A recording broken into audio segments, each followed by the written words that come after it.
Welcome to another episode of Inside the Recording Studio. I am Jody Whitesides, and with me as always is Mr. Chris Hellstrom. How are you today, Chris? Doing very well, Jody. How about yourself? Fantastico. Yeah? Yeah. It doesn't get much better than Fantastico, does it? It depends on what else you're doing, but maybe not. Yeah, maybe not go there already. Yes. Yeah.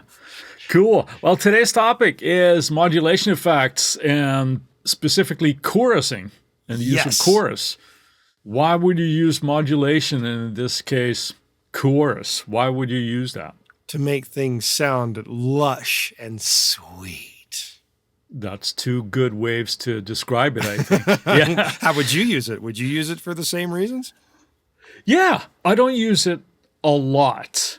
Where I use it the most is probably on clean guitars. And we'll dive into that a little bit later. But you can just bring out that I've professed my love for LA session guitar tones in the past, right? And that's obviously a big part of that. That's where, if it's appropriate, I will use it there. Keyboards use it a lot as well. So a lot of times synths can get a little bit warmer, a little bit more lush, a little bit more rounded off, I guess, if you add some chorusing to that. Sure. So, yeah. Primarily, it's to kind of like sweeten things a little bit, right? Or make them sound bigger and lusher. That's how I usually think of them. Bigger and lusher. Bigger and lusher. And sometimes it can be very easy to overdo the big and lush. To the point of drunken lush. Yes. Yeah, absolutely. All right. So tell us how chorusing starts to work. Without getting too deep into this, I think... Well, that's the whole point of this. Be a nerd, man. Okay, well, I'll get as nerdy as I can on this. The way a chorus actually works is you're sending it in for processing and it actually splits the signal. So you're constantly mixing against the dry, if you will. The way it works is that it adds a very short delay to the copied signal. Right. Up to like 30 milliseconds. Now, what's the smallest version of that? From what to 30 milliseconds? We can go down to like 1 millisecond, basically. Just generally a little bit higher, but that's the range for a lot of these. If you have a value that small, you probably won't really hear the effect that much. Right. So the longer the delay, the more drastic the effect. Up to about 30 milliseconds. So we're not hearing like a pronounced delay. It's relatively short, but for the processing, that's where we're at. This delay is then modulated with an internal LFO, and that's something that we set with a common rate parameter on there. The slight differences in the timing between these signals gives us kind of like a detuning effect.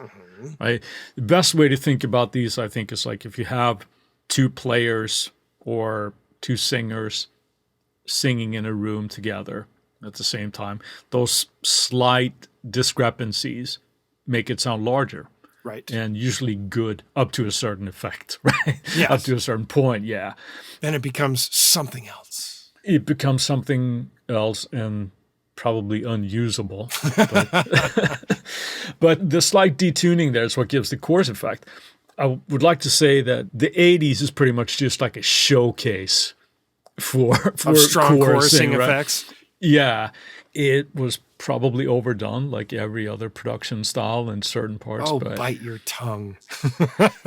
Yeah, I mean, I use it still. I heard actually Dan Huff say something. And for those who don't know who Dan Huff is now a producer very successful extraordinaire. Yeah, in Nashville. But before he was a producer, he was a session guitar player here in L.A. He also had a band, too. A rather popular band. Giant, yes. Yeah, and he came out with their second album exactly at the wrong time when grunge happened. He said something that was really good, and I think he was doing something with TC Electronic, one of their tone prints or something at one point. All right. And they were doing something with chorusing, and he said, I think I used up all the chorus in the 80s. There's none left now. So, maybe that's why they're so transparent in the TC Electronic world. Maybe. But that kind of speaks to that, how that was such a big, prominent thing, right, in the 80s. Sure. And, you know, you listen to Prince, like Purple Rain or something. It's just like this big whoosh of chorus guitar sound. Sounds glorious. It does. But but it is a typical sort of like 80s sound. That's a little bit of how the chorusing effect actually works. We don't have to worry too much about the nuts and bolts of it, what it actually does, because we can just turn parameters. What are some common parameters that we have on chorus units that we have? Now, this changes a little bit from unit to unit. It does. Unit to unit, it's a little bit different.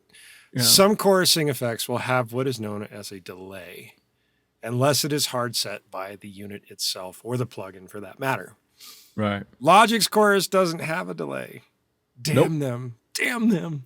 But still sounds pretty good, though. It does.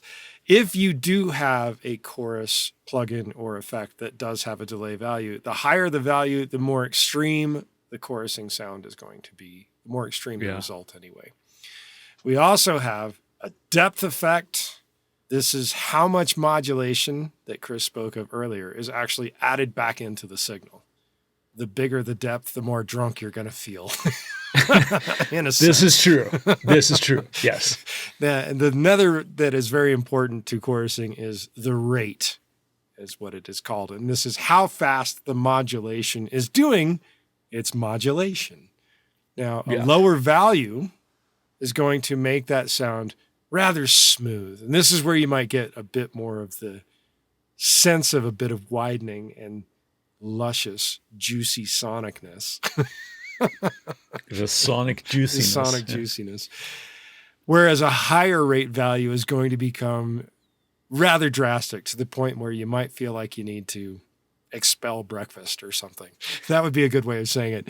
You can also use rate in a couple of different ways. Some plugins will allow you to set the rate based on the tempo, so you can sync it in a musical fashion. Others are just turn that damn knob based on whatever micro millisecond you want, and it doesn't necessarily sync to the tempo and becomes just the way you can set it.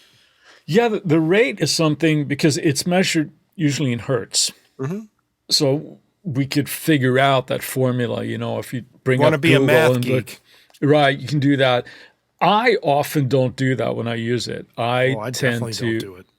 Yeah, it's usually just an ear thing for me. I'm listening to it, and I find that for most cases, too high of a value there can do more harm than good, unless you're going for like a really, really specific sort of disorienting sound design.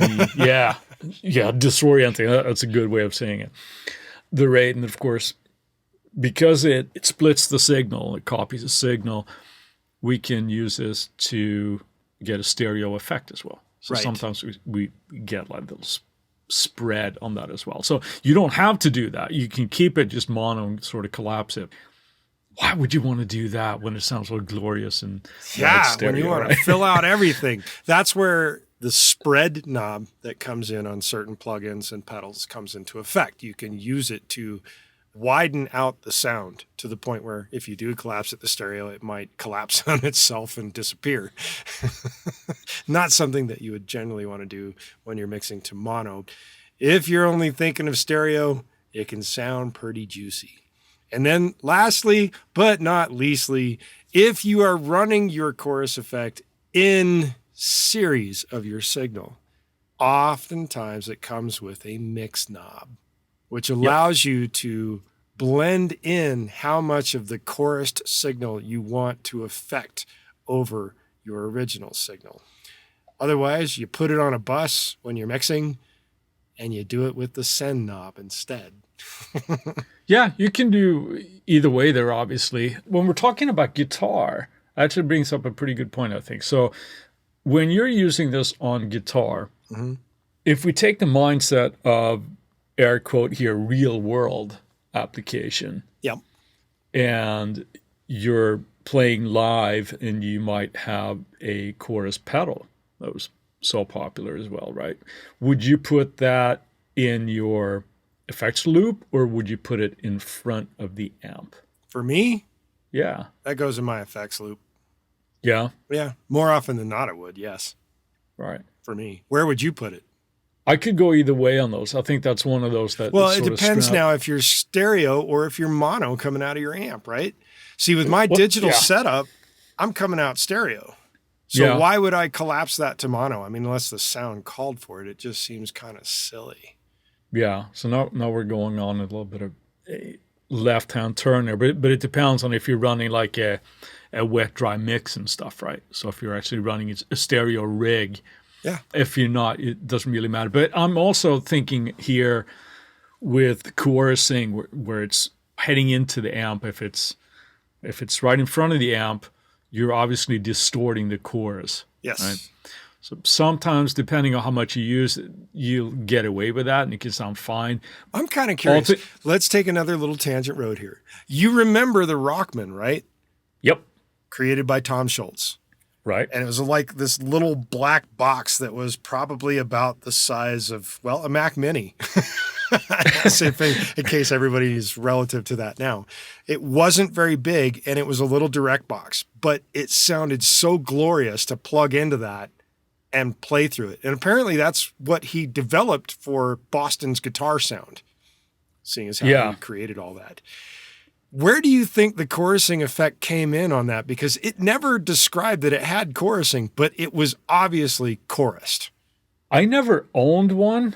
I don't recall if I ever played through one, but that's a really good question. Because my feeling is it comes after the distortion circuit with the way it works. Well, that would make more sense, wouldn't it? Well, to me it does. And that's just the way I'm used to hearing it as far as what you're talking about as a distorted signal. I don't think I would distort the signal with chorusing in front of it. That's just not my choice. Yeah. I would do it more along the lines of after the distortion. Yeah, like I said, all things being equal, that's what I would do too. Okay. And put it there because it's clean. You got your whole signal going into it, as it were. Right. Now, mind you, we've been kind of going off about guitar or stuff like that. For me, as a mixing engineer, when I am mixing and producing, oftentimes, and you've seen some of my mixes with some rather extravagant vocal setups. Yes, I have. I actually do use chorusing effects on lead vocals and such. It's very subtle with the way I'm doing it, and it is in parallel. It's generally never directly going through the effect from the channel strip. It's going to a bus, and then it's being blended back in at usually a very low level. And all that's doing is adding additional support to the main vocal. So you're doing that almost like a doubling effect then? Is that kind of just adding a little bit of modulation? It's even more just subtle than that, but yes. Right. I look at it more as support, not literal doubling. Not an effect. It's just there to give it some girth, I guess. That's a good way of saying it, girth. And with that, we're going to move on here. Right after a few words from our sponsors, we're going to take on some examples and play you the dry and then the chorused version of these effects. It's a new tangent for Inside the Recording Studio. We'll be right back. And we're back. And as I mentioned just before the break, we're going to play some actual audio examples right now. Chris, kick us off with what we've got going here. Well, all the talk has been about 80s here, so I think it's just apropos that we're going to have a clean guitar, just a little bit of performance, where first half is going to be the dry. And here is the way I would probably dial in the sound using chorusing. So this has a relatively short delay, about 5.5 milliseconds. I got a modest depth of about 31%. And the rate is not tempo sync. This is relatively slow. It's about 0.55 hertz. Let's take a listen to that.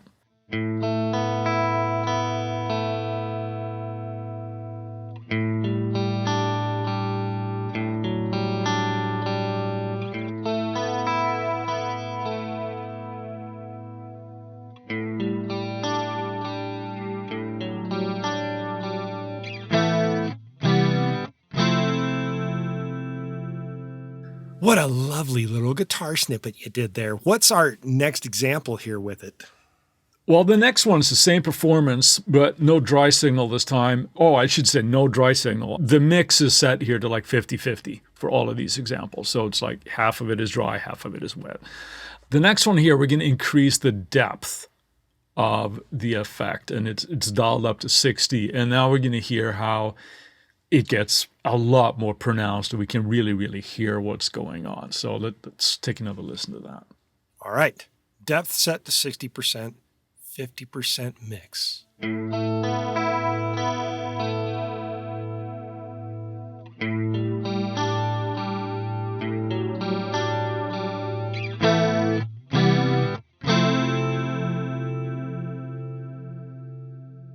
That was nice and lush, wasn't it? It's getting to be almost a little bit too much. Now, we're listening, obviously, to just a solo guitar here. In a mix, could it work? Maybe. Depends on what you're going for, how you're playing, that kind of thing. It's getting a little bit too much for my taste, anyway. Too much for your taste. Ouch. And you did this.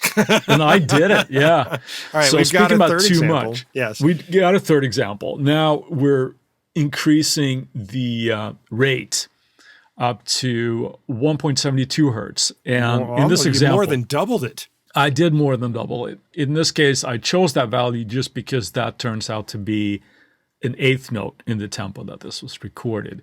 So it's a tempo synced thing. The depth is still up at 60%, and the rate is obviously increased. So we're going to hear this is going to be way over the top. Let's take a listen to that.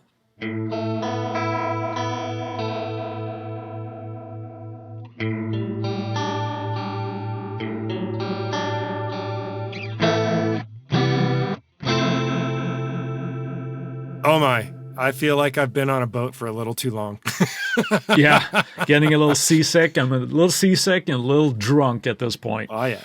Obviously, there are two parameters here that are imperative to kind of play with, right? If you like that tempo synced vibe, which actually can be useful. Now, in this last example, the depth has been turned down to more of a reasonable level. We're going down to about 12% here. Still the same rate. Let's take a listen to that. You get a little bit more of like a tempo synced effect, but it is much more manageable in this example.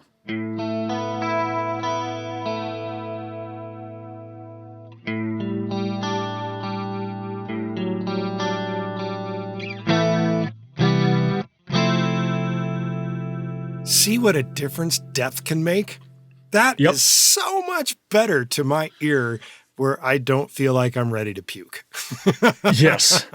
Yeah. Unless we're doing like sci-fi noises, right? Well, there's that. But then I might not be running a guitar through it. I might actually be running a theremin through it or something. Of course. You got to go with the theremin. Yes. But I would say here, just like overall, my philosophy is subtlety is usually key here when we're dialing this in. Right. I don't know where you stand on the rate here, like going for like a tempo sync thing. I think you said at the top. I already said it was based on my ear, not tempo. Yeah. I like to hear it where it moves a little bit, but if it gets too much like that, as we just heard, you get that kind of seasick kind of vibe. Yeah. So having a little bit of movement, I think, is enough, and then just kind of dealing with the depth to kind of dial in as much as you want. Now, keeping in mind that in a mix, you might actually get away with more, but it might just sound like 2 or 3 players playing the same thing, that those 2 or 3 players just really need to tune their fucking instruments at this point, right? Because it's a little too much, perhaps. So, what are some common uses for this here? It sounds great to me. It's albeit a bit dated on clean electric guitars. Just like the examples you just played. Woohoo! I can't help it. I like that sound a lot, and it just gives a little bit of width. Now, is it appropriate in all instances? No, probably not. I like it on guitars. Mention synths. That's often Keyboards, the case, right? More often than not, if it has an effect section in your synth, there would more than likely be a chorus there to add that. If you think about the Roland keyboards of the past, right? Well, Roland seems to be like a pretty big name when it comes to chorus in a sense, because for keyboards and technically some guitar stuff, what would be the amp of choice just for chorus? The amp of choice? Yes. Well, the Roland, what the hell? The JC120, man. There you go. That is like the classic sound right there from an amp for chorus. Yeah. And even if you're not a guitar player, right, you heard fantastic sounding chorus on like the Juno synths and things. Sure. So that's why some people that's considered like the holy grail, I guess, like for chorusing on keyboards, which now actually Roland do that. You have the Roland Cloud, right? I So do. you I probably have their access to entire product line right via the cloud. So that's available in there. But you mentioned also using chorusing on your lead vocal. Lead vocals, backing vocals as well. Not as often. Right. Generally, I will use it sparingly. Yeah. Subtle is key. Yeah, I agree there. Unless you're trying to go for like a fake big Mutt Lang thing, then it can be your help. It doesn't sound as good as re-recording it again and again and again and again. Again. Like, yeah. Again. What was that? Yeah. What do they call him? The train, right? Because do it again, do it again, do it again, do it again. Yes. You could use it anywhere you please. You want a little thickening, but those are three things that come to mind for me. They all work for me as well. I have used it in very rare occasions on snare drums. I have used it in bizarre occasions where I'm creating a chorus-like effect, but extremely subtle, using almost the Haas effect, where you're duplicating the track, flipping the phase, and manipulating the delay between the two tracks, and then panning them and manipulating the volume level a bit. It's chorus-like, but it gets the actual sound that you do this with to jump out of the speakers and sound like it's beyond the speaker. Yeah. And it has a lot to do with the phasing that happens, but it's very chorus-like when you do it. And it's a slightly different way to approach it. We'll have to tackle that in an entire episode maybe at one point. Yeah, that's a little bit more than the Haas effect, but it's similar. The small delay. Yeah, it's with the timing offset there. Yeah. Yes. So maybe we'll tackle that in another episode down the line. Maybe we should talk some about the gear here, because some hardware units are considered the holy trinity, if you will, of rack gear when it comes to chorus. Well, I want to start particularly again by mentioning Roland. And we are not sponsored by Roland. No, we are not sponsored by Roland. But the Dimension D, yes, the Dimension D is, I would almost consider it the holy grail of chorusing effects. It's one of them, definitely. Definitely. Yeah. It's not, I mean, that just is such an amazing chorus. And it was used a lot. And the cool thing about it is, if you've ever seen one, you have this box that's rack mountable, and then it has 4 switches on it that each one has a different value to the chorusing that it does. And then if you get really ridiculous with it, you punch multiple buttons at once. And really mess the machine up, but get some really crazy chorusing effects beyond what it was originally intended for anyway. I believe that was an old Steve Stevens trick. I can't remember what song it was, but it was on one of the Billy Idol hits where he had modes 1 and 3, I think, engaged at the same time. So there's a little bit of nerdism for you, but it sounds cool, and it's like really wide and stuff. Now, we should probably mention here, speaking of Roland, that I think most guitar players are familiar with Boss pedals. Yes, and they are owned by Roland. Right. And they actually have a pedal version of that now that they call like the Dimension C. For whatever reason. But it's that, and it has the same thing with the multiple buttons that you could do. Maybe they have a weird licensing agreement with themselves. We can't steal our own name and put it on a pedal that wasn't originally designed by us or something. I don't know. It's probably a little bit more to it than that. But yeah, they have that. And of course, the sort of classic blue pedal that most guitar players know, like the CE1, which is just, people like that sound. Another one that I wanted to bring up is the Ditronic stereo chorus. That's the one that was sitting in a bunch of LA session players' racks when they were getting that kind of sound. That and the TC Electronic 12. See, that's where people were speaking of things being transparent, especially when it came to particular modulation type effects.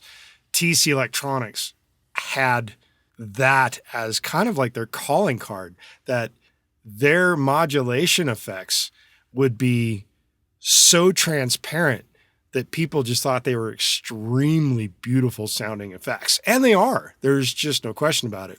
And as I blurted over the top of you, that particular model that starts out was the TC Electronic 1210. Yeah, they've always done great sounding units. And I think they had a version of that as well. I don't remember the model number, but it was also a very, very common stomp box for the same kind of chorus that they had. And just great sounding stuff. I also want to add that there was a Eventide box. Actually, there've been multiple versions of an Eventide box, what they called their Ultra Harmonizer. And the one that was penultimate back in your era of loving these things, which is the H3000, that had some ridiculously cool chorusing effects among a bunch of other effects, but we're talking chorus today. Moving on from hardware boxes, what are some software versions of things that you dig? Well, I think just about any DAW comes with a stock chorus, and at this point, I think they probably sound really good. But although I haven't heard it, I'm sure the Juno 60 chorus from the Rolling Cloud sounds great. Oh, it's a classic Juno 60 sound. If you're not part of the Rolling Cloud, TAL software have one that's called TAL Chorus LX that is built off of that circuitry or as an emulation. That one is free, actually. So, well, how about grab that apples? One. I know, right? One that I really, really like, we'll come back to this, is the Eventide Tricera chorus, which I think is built off of ideas from the Ditronic, I believe. So that's a great sounding one. The Dimension D that you mentioned as well. Yep. Overloud has a version of that they call the Gem Mod. That's actually sounding pretty cool. But you're a UA guy. I'm a UA guy, and there's several there. There's the Ditronics Tri-Stereo. They've got that. They have, if you have an older version of the software, they had an actual license to do the Roland Dimension D. They've since changed the name of it for people that are buying it now. It's called the Studio D. And then they also have the Brigade Chorus. So they have quite a few choices there. And to top it off, if you are a Line 6 user, and this goes back to using Podfarm as well, and the Helix stuff that they have now, they have emulations of stomp boxes of various chorusing units built into that software, as does Brainworks. They also do some chorus stomp boxes as well in terms of plug-in versions. I think it's interesting that Roland Boss Stomp Box is the one that's been chosen to be emulated. I guess guitar players are suckers for that type of sound, right? So that's a cool one. Another one I want to mention that was actually used in the examples that we heard earlier today is a company called Blue Cat Audio. Yes. They have a chorus, and that's actually a free chorus. Can't beat that. If you want to get that, you mentioned two that are free today. You got one from Blue Cat Audio, and you've got one from TAL Software. Yeah. And I know the Overloud one that they did a scaled down version of that was free at one point. I'm not sure if it still is today. Yeah. Possibly not. There's a lot of options out there on the software front. Now that we've mentioned a lot of these options, what do you pick as your absolute Desert Isle favorite? The Eventide Tricera chorus. Yeah. I like that. I mean, first got my hand on that. I remember just pulling up preset, right? Oh, that's cool. There's another preset. Oh, that's cool. And so it just kept going like that. It's also ridiculously deep. Yes. So it might be one of those that maybe we'll do a deep dive on at one point. But that's a cool chorus. I really like that one. And I think that's part of the H9. Yeah, the hardware box as well, right? What about you? What's your go-to? I have two. And it is dependent upon my mood at the moment. I guess is a good way of saying it. The first one is the same as yours, the Tricera chorus. The first time I pulled that up, what would be a good way of saying it? So you died and you went to heaven? I don't know. Chorus heaven? Yeah, chorus heaven. It is also known as the 80s. It's such a luscious and beautiful chorus effect. It's unbelievable. And then my second unit of choice is the Dimension D sound. Yeah. And most of the time I'm using one of the buttons, but if it's not, I'm going to use multiple buttons of some sort, of some arrangement to get some crazier type of chorusing effect out of it. So those are my two top choices right there. Cool. Awesome. I dig it. Yeah. We're moving on from chorusing now to our Friday finds. Chris, what have you got today? Well, the good people at Heaviosity, they've released another free instrument, and they've released an emotive choir. Ooh. And I'm not the only one that really likes Heaviosity, because it was so popular that it crashed their servers. Ooh. And they're trying to get them back up as the time of recording this.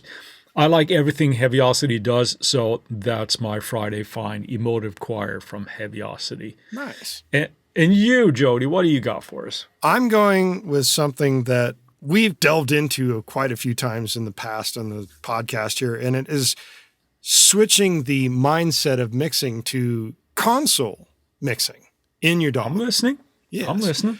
There is a company called Excite Audio, and they are doing a plugin called Lifeline Console Lite. As of this recording in 2023, before January 27th, you can get this plugin for free. There's a lot of free stuff today, yes, right? There is a lot of free stuff today. If you're listening past that point, I am sorry. My understanding is that the plugin is going to be valued roughly around $50 US. This console plugin comes with EQ, it comes with compression, and it comes with some sort of feeling of working on a console. They don't say what console they're emulating, so it's anybody's guess as to what it is, but it's a free plugin to help you feel like you're working on a console in your DAW. Might be a That's cool my way pick. to kind of get into and try that workflow as well and see if you really like that. Yeah, So, that's I cool. agree. Yes. While we've got your attention, we ask that you go to InsideTheRecordingStudio.com and sign up for our mailing list. Doing so will get you weekly reminders about the Tuesday tips when they come out, and we'll make sure you don't miss any future episodes of this awesome podcast. Send us an email at goldstar, GOLDSTAR, at Inside the Recording Studio with the word chorus. And you'll get something cool back in your inbox, plus something extra. Hint, hint. If you have a topic or suggestion for Chris and I to explain in a future episode, contact us at the contact page and we'll put it into consideration for a future episode. With that, I'll say, see you next week. Thank you so much for listening, everybody. I'll talk to you later, Jody.